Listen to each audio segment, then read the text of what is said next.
What's up again, guys? Brian here, the Through Topics Game. Here to share with you another episode of my weekly Q&A to help people's questions, where I answer a series of questions that have been sent to me over the past week. This episode's pretty basic. I think we had like 6 questions. There were a number of other questions I was able to answer in the comment section, so we got a good balance of both. And I would even say that the comment section of the last video did get a little bit heated. So I think moving forward, I think I'm going to avoid talking about any social issues that are going on just because it's a hot topic, and I kind of don't want to bring that towards the type of energy towards my channel. In fact, I'm going to go out of my way to kind of avoid any of that kind of energy. So before we start answering your questions, like always, if you happen to like this video at the end and would like to see more, do not forget to give this video a thumbs up and press the subscribe button to see more content like this moving forward. And starting off with the first question coming from GOG, and you want to know, what are my thoughts of Athena from the God of War games? Well, she goes through a little bit of a character change throughout the games. I mean, she kind of starts like a supporting character who kind of wants to support Kratos and guide him and make sure he doesn't go to, overboard, and then ends up getting killed by Kratos, spoiler alert. And then, I guess being dead changes her opinion, and now she's kind of like a haunting presence for Kratos, which I have no doubt we'll see more of her, like maybe in little flashes in future God of War games moving forward. But so I think overall we have not had a chance to go fully in depth for a character, but we have seen her make a drastic character change from how she was at the very beginning of the series when we first saw her. The next question comes from Wes 8, and you want to know, as a Panthers fan, you'd love to know how I feel about Cam Newton being a Patriot. I'm okay with that. I will confess that before this announcement was made, that I wasn't like, trust me, I'll say this right now, I am in no way a bandwagon fan. I've been a Patriots fan since 2005, and regardless of what's going to happen with them over the next 5 years, I'm not going anywhere. I still believe that they can be a pretty damn good team. But I have to admit, before Cam Newton came, I wasn't too enthusiastic about this season. In fact, I was fairly certain they were going to have a losing season. In fact, when I did my first prediction, I saw them going 6-10, which I kind of expected, because I'm pretty sure the Bills are going to take over the AFC East. But now that Cam's there, I am rather curious for what the Patriots are going to be this year, because it's now going to be a very different type of offense. Defense-wise, I'm pretty sure they'll still be probably one of the better defenses that we will have next season, because it just seems like our defense was so dominant last season that it was only kind of towards the end that it was kind of starting to fall apart, especially with that last Dolphins game, which I'm still haunted by. How in God's name do you let the Dolphins beat us in Foxborough? Oof, that was a nightmare. I would have rather that happen in reverse. Anyway, what I'm most curious about is we don't even know if Cam's going to be the starter. We have currently 3 quarterbacks. One that's been kind of in development, one that's been familiar, and one that's just coming in. We do not know at this point who our quarterback is going to be, but if it is Cam, I'm really curious what Josh McDaniels is going to be able to do with him, because Cam Newton is a very, very different quarterback than Tom Brady, who for the most part of his career has been a very non-mobile quarterback, and that kind of seems the direction that most teams need to go moving forward in the NFL. You kind of need a quarterback that just can't be a statue. That's kind of old school style. You need to have a quarterback that can at least have the option of the run. But the question is, will Cam Newton be entirely healthy? Are we going to get like a beat up Cam Newton that we've had, like I believe like in 2018? Or are we going to get his MVP season Cam Newton? I mean, he says that he's motivated because all these teams pass on him, and I think that's good that he's going to be motivated. However, I'm really just curious to see what this Patriots offense is going to be, because it has, when we've used other quarterbacks, it has shown the ability to somewhat make slight adjustments to make adaptations, but I'm curious how far can that go with Cam Newton if he does happen to be our starter. All I know is that this season, if everything goes according to how I believe it will be, then this Patriots offense is going to be very, very different than offenses that we have seen in recent years. So I'm really curious to see where we go with that. Now, do I think that he'll end up being our starter for like the next couple of years?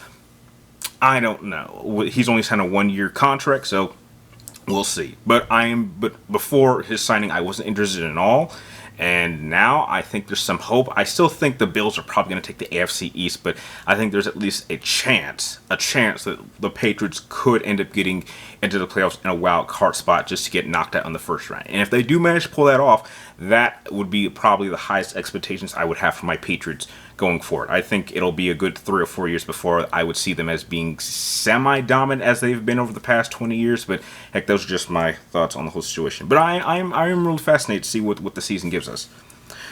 Next question comes from Brady Burke, and you want to know, what are my thoughts on the Disney decanonization of the sequel trilogy rumors? It's ridiculous, and I don't believe it at all. And I'll tell you why. Because their Disney property, their Disney merchandise, and their Disney parks are all Disney sequel themed.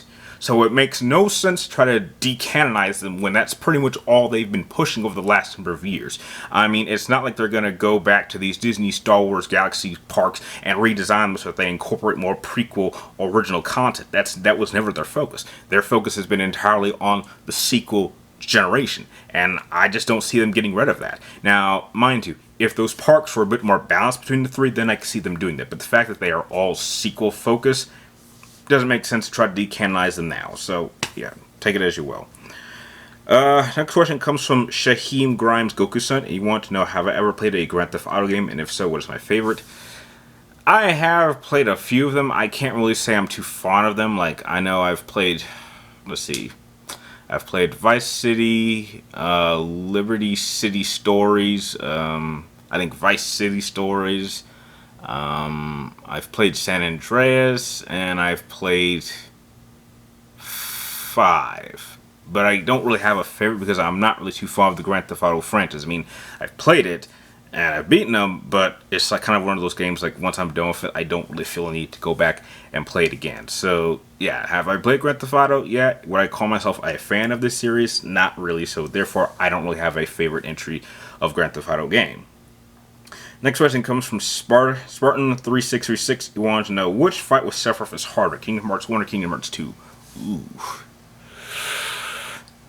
I think I'm going to have to go with Kingdom Hearts 1 Sephiroth, simply because the combat style of that is a hell of a lot slower than in Kingdom Hearts 2. And the fact that you have a lot more resources and a lot more powers. In fact, Sephiroth is actually, if you know Sephiroth well enough, Sephiroth is really not that hard to beat in Kingdom Hearts 2. In fact, there are a lot of defensive counters and magical abilities that really make Sephiroth a breeze to get through, even on the hardest difficulty. But I think that Sephiroth in Kingdom Hearts 1, even if you've maxed out with your character, which in my case, I always max out Sora just to give myself a fighting chance. And I've even seen some people try to do little things like they won't use the Ultimate Keyblade, or they won't use certain powers. They'll try to beat him by healing, or they're going to try to beat him with the Kingdom Keyblade, which I think is insane. I think that there's a much smaller room for error with Sephiroth from the first game. And so I would definitely say he's still probably the harder version of the two. Next question comes from Winter Ghost, and this is actually the last question of the episode, and you want to know, are there any Final Fantasy characters whose storylines could have been a bit more depth? That's kind of tough, because it all depends on the structure of your story. Like, you can't really say that, well, I think this character needed more depth, because your main character has to have the most focus. And so, as a practical element, your cast members and your villain probably won't get as much time to develop or become more in-depth, because it has to focus around your main character. But if there's one character I could think of that could have used, I think there's time that they could have done so is... I was thinking of Pain from Final Fantasy X too, but I think they did enough to kind of explain her backstory and why she's kind of quiet all the time. Nobody from 8. I think they did everyone from 7 pretty well.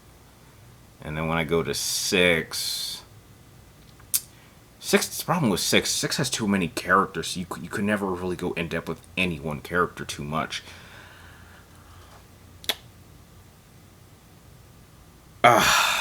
Damn it. I forget his name. Okay. I know the character. Correct me in the comment section if you know this character. But he's like the main sword master in Final Fantasy 15 that Jesus, damn, I forgot his name. But you know who I'm sure some of you guys know who I'm talking to. I think there could have...